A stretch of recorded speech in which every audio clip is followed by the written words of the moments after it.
चलिए भाई, थर्सडे इस महीने का लास्ट, तैयारी करनी है आज मंथली नवंबर वायदा की एक्सपायरी की। तो एक बड़ा दिन हमारे सामने खड़ा हुआ है। एक्सपायरी साथ साथ वो जो कल रात सब इंतजार कर रहे थे, यूएस एफओएमसी की लास्ट मीटिंग का ब्यौरा, वो मिनट सामने आएंगे, वो आ चुके हैं, उस पर रिएक्ट करना है। और हेडलाइन में प्रोड्यूसर साहब ने ब्यूटीफुली हाईलाइट कर ही दिया है, आज यूएस के मार्केट्स बंद रहेंगे थैंक्सगिविंग के चलते। तो ऐसे में हमें एक्सपायरी की तैयारी करनी है और क्यूज अच्छे हैं आज एक्सपायरी के लिए।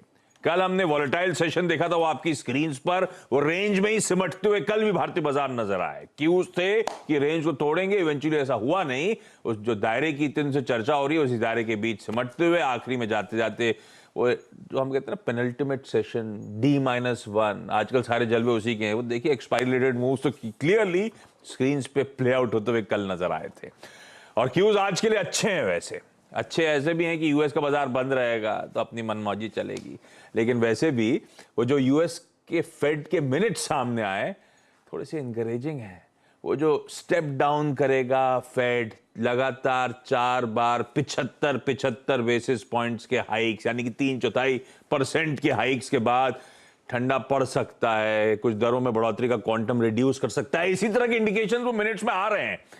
और इसीलिए कल यूएस का बाजार मजबूती के साथ कामकाज कर रहा था। वो भी तब जब एक्सटेंडेड वीकेंड ही कह लीजिए, क्योंकि कल भी जब सेशन रिज्यूम होगा तो हाफ डे बना के चले जाएंगे वो लोग। तो एक्सटेंडेड वीकेंड से पहले फिर भी हरकत में आया। वॉलेटाइल था इंट्राडे डाउ, लेकिन मिनट्स के आने के बाद लोअर लेवल से रिकवरी और फाइनली नियर डेज हाई ही जाके बंद होता हुआ नजर आया था 1/4% के आसपास के उछाल के साथ। अक्रॉस बेंचमार्क्स 1/4 से 1% की मजबूती। और सबसे ज्यादा मजबूती कहां आएगी अगर ब्याज दरें उस एग्रेशन से नहीं बढ़ेंगी? न्यू एज कंपनीज, नैस्डैक का आउट परफॉर्मेंस क्लियरली स्क्रीन पे विजिबल था। ये कहानी थी कल की। खैर वो डिटेल्स क्या थी, फेड मिनट्स की, मार्केट्स का रिएक्शन और क्या रीडिंग है, वो नीरज जी बगल में बैठे, इनसे बातचीत करूंगा। लेकिन इन क्यूज के बीच में एसजीएक्स निफ्टी कह रहा है आज एक्सपायरी के दिन हम 100 पॉइंट ऊपर 0.5% की मजबूती के साथ शुरुआत करेंगे। एशिया में भी सिमिलर मूव्स आपको अक्रॉस द बोर्ड नजर आएंगे। जापान का बाजार छोड़ दीजिएगा, कल छुट्टी बना रहा था वो, तो उसने कुछ हद तक मिस आउट करा था, इसीलिए वो एक एबरेशन है जहां पे तेजी कहीं ज्यादा आपको नजर आएगी। खैर ये लोग खुश भी होंगे, जर्मनी को हरा दिए हैं कल तो सेंटीमेंट भी इनके फेवर में होगा। लेकिन ग्लोबली मूड कैसा है नीरज जी आपको बताएंगे। वीरू समझाएंगे एक्सपायरी के दिन किस तरह की पोजीशनिंग है, निफ्टी बैंक में स्ट्रैटेजी क्या होनी है, और हर्षदा बताएंगी सारे इंपॉर्टेंट स्टॉक्स इन न्यूज।